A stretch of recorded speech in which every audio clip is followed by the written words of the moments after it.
The master said, "Is it not a pleasure when you have studied for a long time to be admitted by friends with whom you have shared your studies to have them say, 'This person is pretty well read, is he not?'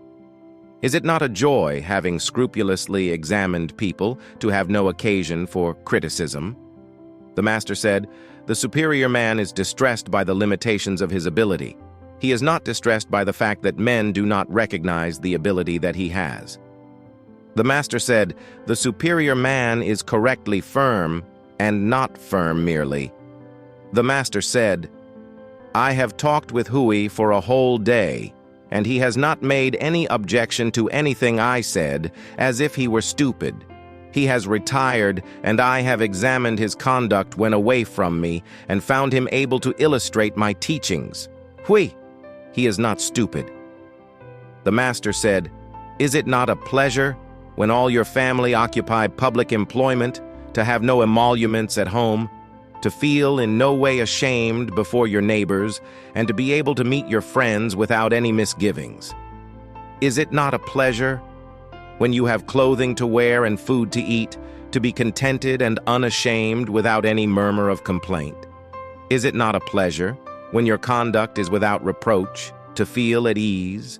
Is it not a pleasure, when your skill is advanced and your knowledge is complete, to have no doubt, but to be believed, and when you are not believed, to be sociable and loving?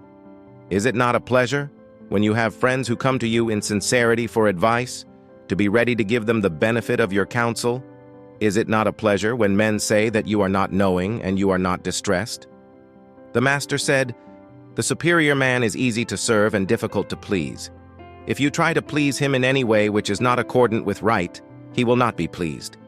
But in his employment of men, he uses them according to their capacity."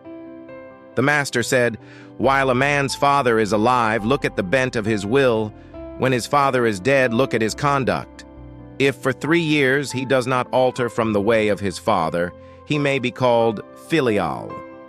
The master said, "The superior man in the world does not set his mind either for anything or against anything. What is right he will follow." The master said, "The superior man is correctly firm and not firm merely." The master said, "At 15 I had my mind bent on learning. At 30 I stood firm. At 40 I had no doubts. At 50 I knew the decrees of heaven. At 60 my ear was an obedient organ for the reception of truth. At 70 I could follow what my heart desired without transgressing what was right."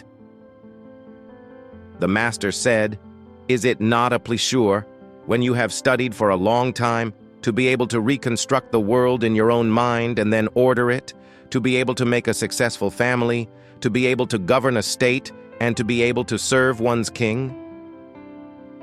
The master said, "I do not open up the truth to one who is not eager to get knowledge, nor help out anyone who is not anxious to explain himself.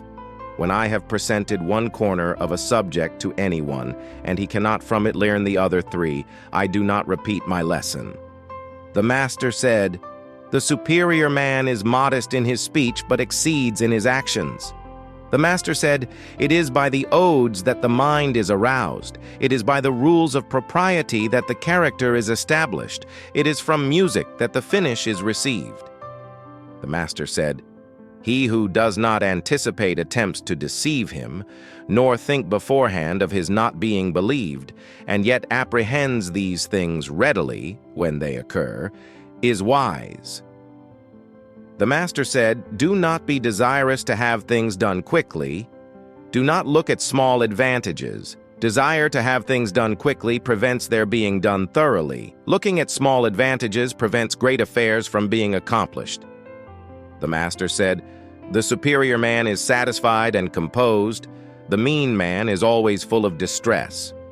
The master said, "It is the want of thought about it. How is it that people do not thrust this man out?" The master said, "When we see men of a contrary character, we should turn inwards and examine ourselves." The master said, "It is only the truly virtuous man who can love or who can hate others." The master said, "The superior man is correctly firm, and not firm merely."